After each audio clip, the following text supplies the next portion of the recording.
고린도전서 6장. 여러분 가운데 다툼이 생겼을 때 왜 성도들 앞에서 해결짓지 않고 세상 법정에 호소합니까? 성도가 세상을 심판하게 된다는 것을 여러분은 모르십니까? 온 세상을 심판하게 될 여러분이 그 정도의 사건 하나도 해결할 능력이 없습니까? 우리가 천사들도 심판하리라는 것을 여러분은 모르십니까? 그렇다면 이 세상 일쯤이야 말할 게 있겠습니까? 여러분에게 그런 문제가 생겼을 때 교회에서 별로 대단하게 여기지 않는 세상 사람들을 재판관으로 세워서야 되겠습니까? 내가 여러분을 부끄럽게 하려고 이 말을 합니다. 여러분 가운데는 신자들 간의 문제를 해결해 줄 만한 지혜로운 사람이 그렇게도 없습니까? 신자가 신자를 고소하여 그것도 믿지 않는 사람들 앞에서 꼭 재판을 받아야 하겠습니까? 여러분이 서로 소송하는 것은 성도로서 이미 실패했다는 것을 말해주는 것입니다. 차라리 여러분이 손해를 보거나 속는 것이 더 낫지 않습니까? 그런데 여러분은 오히려 여러분의 형제에게 피해를 주고 형제를 속이고 있습니다. 의롭지 못한 사람은 하나님의 나라에 들어가지 못한다는 것을 모르십니까? 속지 마십시오. 음란한 사람과 우상 숭배자와 간음하는 사람과 여자를 좋아하는 사람과 동성연애자와 도둑과 탐욕이 많은 사람과 술 취하는 사람과 욕설을 일삼는 사람과 착취자는 하나님의 나라에 들어가지 못합니다. 여러분 가운데도 이런 사람들이 있었으나 주 예수 그리스도의 이름과 우리 하나님의 성령으로 죄에서 씻음을 받고 거룩하게 되어 의롭다는 인정을 받았습니다. 무엇이든지 할 수 있는 자유가 있다고 해서 모든 것이 다 유익한 것은 아닙니다. 나도 무슨 일이든지 마음대로 할 수 있지만 나는 그 어떤 것에도 지배를 받지 않을 것입니다. 음식은 배를 위해 있고 배는 음식을 위해 있습니다. 그러나 하나님은 그 모든 것을 다 없애버리실 것입니다. 몸은 음란을 위해 있는 것이 아니라 주님을 위해 있는 것이며 주님은 몸을 위해 계십니다. 하나님이 주님을 다시 살리셨으니 우리도 그분의 능력으로 다시 살리실 것입니다. 여러분의 몸이 그리스도의 지체라는 것을 모르십니까? 그리스도의 지체인 여러분이 창녀의 지체가 되어서야 되겠습니까? 결코 그럴 수는 없습니다. 창녀와 결합하는 사람은 그녀와 한 몸이라는 것을 모르십니까? 하나님은 두 사람이 한 몸이 될 것이다 라고 말씀하셨습니다. 그러나 주님과 합하는 사람은 주님과 한 영이 됩니다. 여러분은 음란을 피하십시오. 사람이 짓는 모든 죄는 몸 밖에서 일어나지만 음행하는 사람은 자기 몸에게 죄를 짓는 것입니다. 여러분의 몸은 여러분 자신의 것이 아니라 하나님에게서 받은 것으로 여러분 안에 계시는 성령님의 성전이라는 것을 모르십니까? 하나님은 값을 치르고 여러분을 사셨습니다. 그러므로 여러분의 몸으로 하나님께 영광을 돌리십시오. 7장. 이제 여러분이 보낸 질문에 대하여 대답하겠습니다. 남자가 여자를 가까이 하지 않는 것이 좋습니다. 그러나 음란에 빠지지 않기 위해서 남자마다 자기 아내를 두고 여자마다 자기 남편을 두게 하십시오.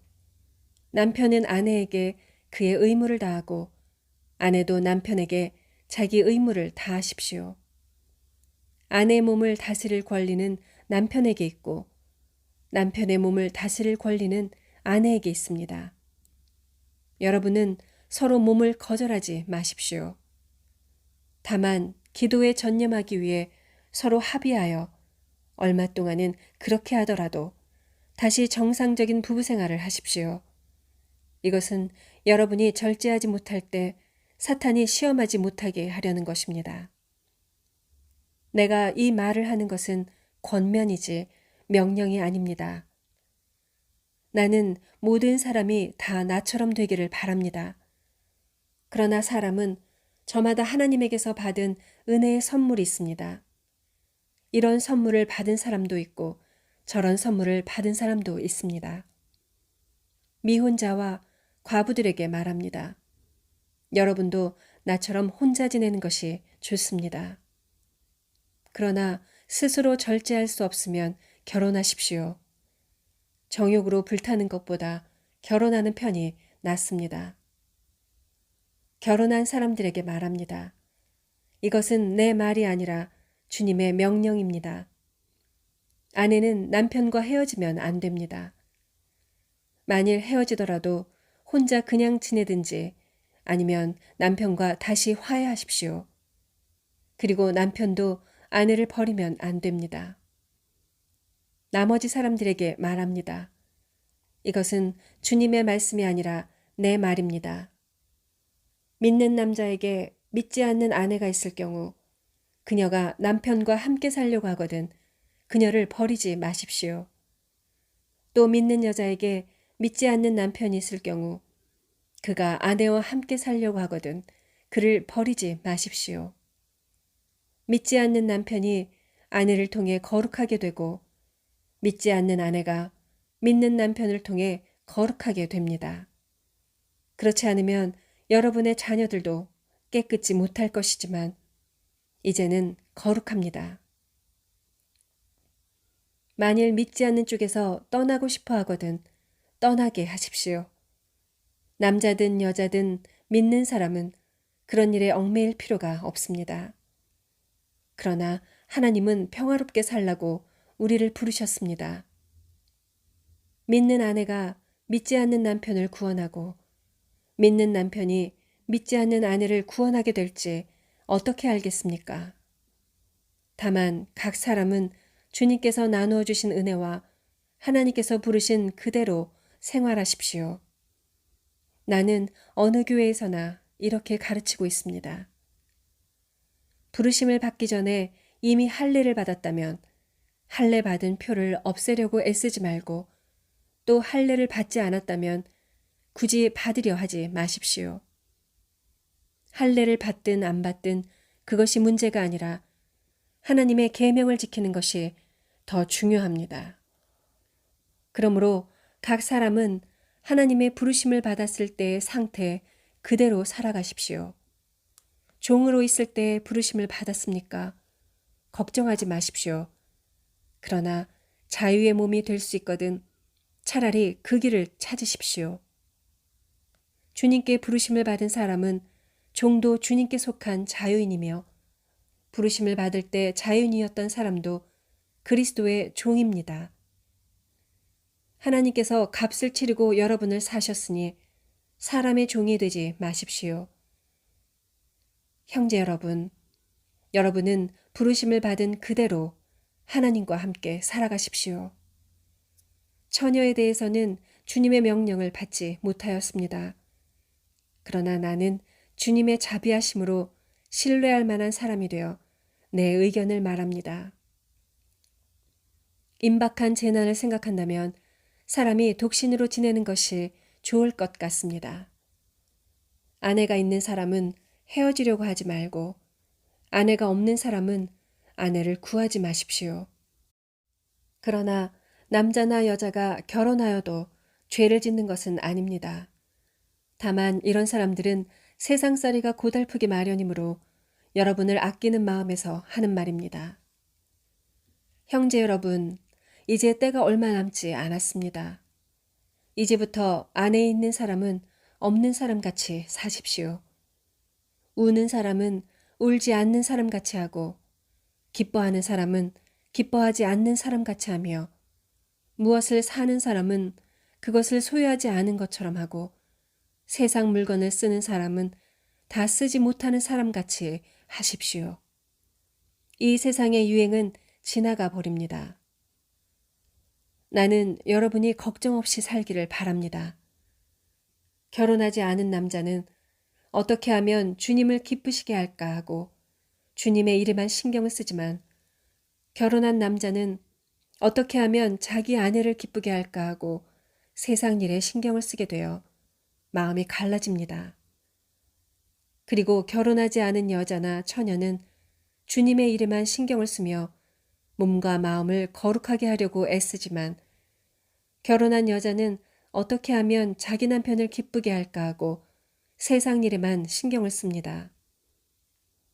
내가 이 말을 하는 것은 여러분의 유익을 위한 것이지 여러분의 자유를 구속하려는 것이 아닙니다.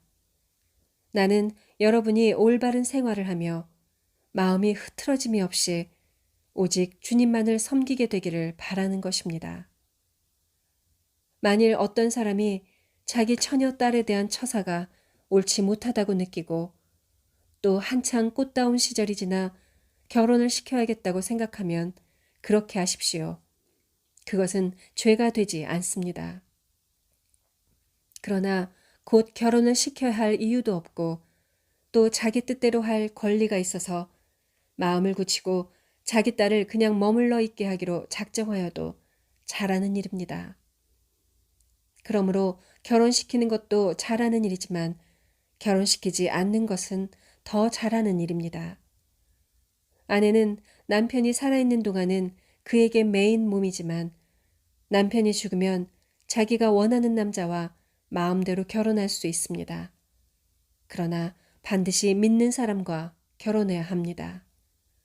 하지만 내 판단에는 재혼하지 않고 그냥 지내는 것이 더 행복할 것 같습니다.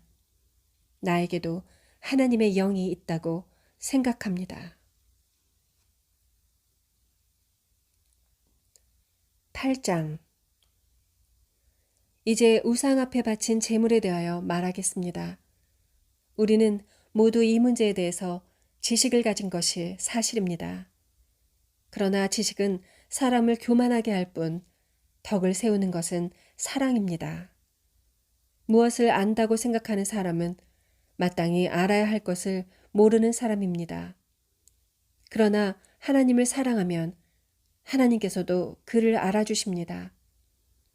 그러므로 우상의 제물을 먹는 일에 대해서 우리는 우상이라는 것이 세상에서 아무것도 아니며 하나님은 한 분밖에 없는 줄로 알고 있습니다. 사람들은 하늘과 땅에 많은 신과 주가 있다고 합니다. 그러나 우리에게 아버지이신 하나님은 한 분뿐이십니다. 그분은 만물을 창조하셨고 우리도 그분을 위해서 존재합니다. 또 우리의 주님도 예수 그리스도 한 분뿐이십니다. 그분을 통해서 만물이 창조되었고 우리도 그분을 통해서 존재하고 있습니다. 그러나 이 진리를 모든 사람이 다 알고 있는 것은 아닙니다. 어떤 사람은 아직도 우상에 대한 습관이 남아 있어서 그런 음식을 우상에게 바친 제물로 알고 먹기 때문에 그들의 양심이 약해져서 더럽혀집니다. 그러나 음식은 우리와 하나님과의 관계에 전혀 영향을 미치지 않습니다. 먹지 않는다고 해서 나쁠 것도 없고 먹는다고 해서 나을 것도 없습니다. 그렇지만 여러분이 가리지 않고 먹는 자유가 믿음이 약한 사람들에게 걸려 넘어지게 하는 장애물이 되지 않도록 조심하십시오.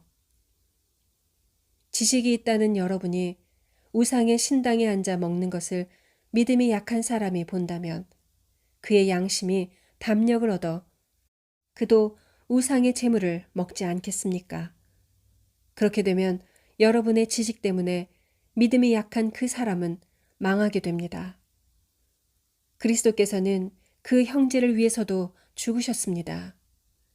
이와 같이 여러분이 형제들에게 죄를 짓고 그들의 약한 양심을 상하게 하는 것은 그리스도에게 죄를 짓는 것입니다. 그러므로 음식이 내 형제를 죄짓게 한다면 나는 내 형제를 죄에 빠뜨리지 않기 위해서 다시는 제물을 먹지 않겠습니다. 9장. 내가 자유인이 아닙니까? 사도가 아닙니까? 내가 우리 주 예수님을 보지 못했습니까? 내가 주님을 위해 일한 결실이 바로 여러분이 아닙니까? 내가 다른 사람들에게는 사도가 아닐지라도 여러분에게는 사도입니다. 주님을 믿는 여러분이 내가 사도라는 것을 증거하는 표가 되기 때문입니다. 나를 비판하는 사람들에게 말합니다. 우리에게 먹고 마실 권리가 없습니까? 다른 사도들과 주님의 형제들과 베드로처럼 우리에게도 믿는 아내를 데리고 다닐 권리가 없겠습니까? 어찌 나와 바나바에게만 일하지 않고 먹을 권리가 없겠습니까?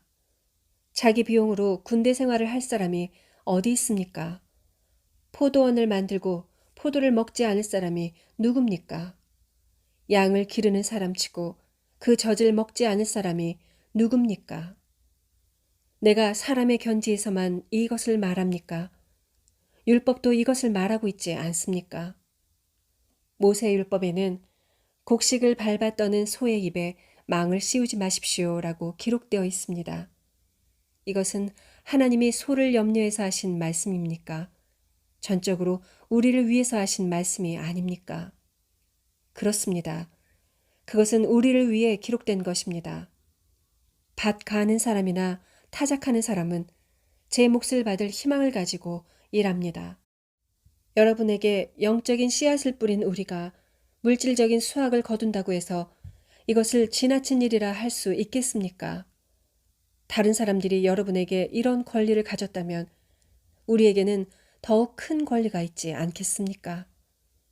그러나 우리는 이 권리를 쓰지 않았고 오히려 그리스도의 기쁜 소식을 전하는 일에 조금이라도 지장이 될까봐 모든 것을 참아왔습니다. 성전에서 일하는 사람들은 거기서 나오는 것을 먹으며 제단에서 섬기는 사람들은 재물을 나누어 가진다는 것을 모르십니까? 이와 같이 주님께서도 기쁜 소식을 전하는 사람들은 그 일을 통해 먹고 살 수 있도록 하셨습니다. 그러나 나는 이런 권리를 하나도 사용하지 않았습니다. 그리고 여러분이 나에게 그렇게 해달라는 뜻에서 내가 이 말을 하는 것이 아닙니다. 나는 죽는 한이 있더라도 내가 자랑으로 여기는 것을 아무도 헛되게 하지 못하게 할 것입니다. 내가 기쁜 소식을 전할지라도 자랑할 것이 없는 것은 내가 반드시 해야 할 일이기 때문입니다. 만일 내가 기쁜 소식을 전하지 않으면 나에게 불행이 닥칠 것입니다. 내가 자발적으로 이 일을 한다면 보수를 받아야 하겠지만 자발적이 아니더라도 나는 당연히 해야 할 직분을 맡은 것입니다. 그렇다면 내가 받을 보수는 무엇입니까? 그것은 내가 기쁜 소식을 전할 때 값없이 전하는 것과 나의 당연한 권리를 쓰지 않는 그것입니다.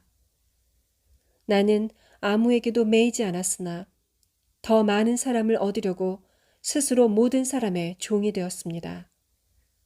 유대인에게 내가 유대인처럼 된 것은 유대인들을 얻기 위해서이며 율법 아래 있는 사람들에게는 내가 율법 아래 있지 않으면서도 그들처럼 된 것은 율법 아래 있는 사람들을 얻기 위해서입니다.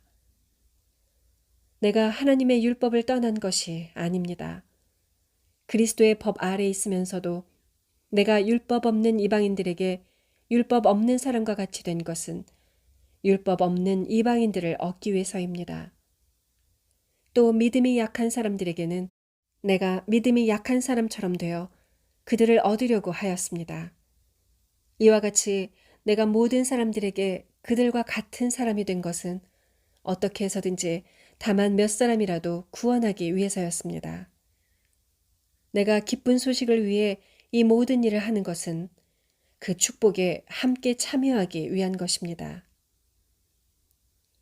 경기장에서 여러 선수들이 다 함께 달리지만 우승자는 하나뿐이라는 것을 모르십니까?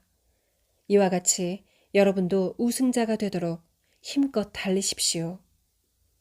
우승자가 되려고 경쟁하는 선수마다 모든 일에 절제합니다. 그들은 썩을 면류관을 얻기 위해 그렇게 하지만 우리는 썩지 않을 면류관을 위해 그렇게 해야 합니다. 그러므로 나는 목표 없이 달리는 사람처럼 달리지 않고 허공을 치는 권투 선수처럼 싸우지 않습니다. 내가 내 몸을 쳐서 복종시키는 것은 내가 남에게 전도한 후에 오히려 나 자신이 버림을 당할까 두렵기 때문입니다. 10장. 형제 여러분, 여러분은 옛날 우리 조상들이 광야에서 겪은 일을 잊어서는 안 되겠습니다. 모세 때에 우리 조상들은 모두 구름의 인도를 받아 홍해를 건넜습니다. 그들은 모두 모세를 따라 구름과 바다 가운데서 세례를 받았고 똑같이 신령한 양식을 먹었으며 똑같이 신령한 물을 마셨습니다. 그들은 이 물을 신령한 바위에서 마셨는데 그 바위는 그들과 함께 하셨던 그리스도였습니다. 그러나 하나님께서 그들 대부분을 기쁘게 여기지 않으셨으므로 그들은 광야에서 멸망을 받았습니다. 이런 일은 우리에게 거울이 되어 우리도 그들처럼 악을 좋아해서는 안 된다는 것을 경고해 주고 있습니다. 그들 가운데 어떤 사람들처럼 여러분은 우상을 숭배하지 마십시오. 성경에도 백성이 앉아서 먹고 마시고 일어나 난잡하게 뛰놀았다라고 기록되어 있습니다. 또 그들 가운데 어떤 사람들은 간음하다가 하루에 23,000명이나 죽었습니다. 우리는 그들처럼 간음하지 맙시다. 그들 가운데 어떤 사람들은 주님을 시험하다가 뱀에게 물려 죽었습니다. 우리는 그들처럼 주님을 시험하지 맙시다. 그들 가운데 어떤 사람들은 불평하다가 하나님의 천사에게 멸망당하였습니다. 우리는 그들처럼 불평하지 맙시다. 그들이 당한 이런 일들은 다른 사람들에게 본보기가 되었으며 세상 끝날을 눈앞에 둔 우리에게 하나의 경고로서 기록되었습니다. 그러므로 선줄로 생각하는 사람은 넘어질까 조심하십시오. 여러분이 당한 시험은 모든 사람들이 다 당하는 시험입니다.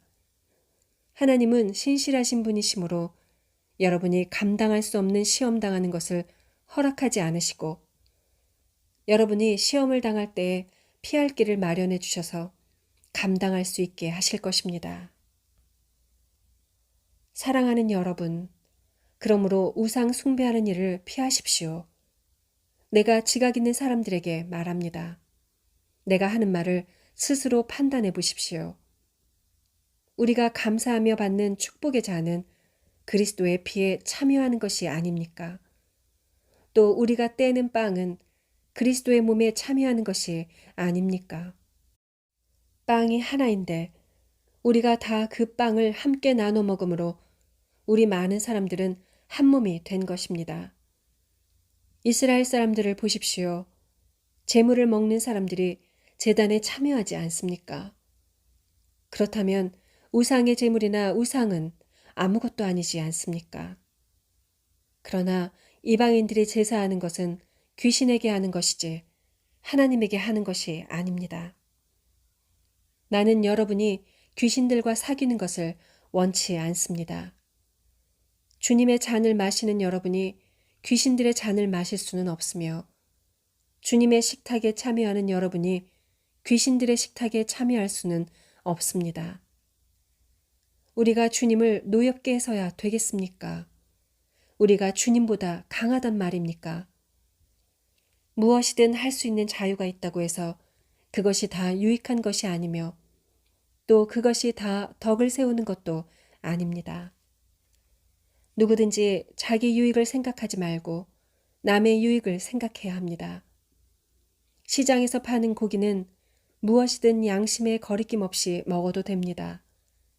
이것은 땅과 그 안에 있는 모든 것이 다 주님의 것이기 때문입니다.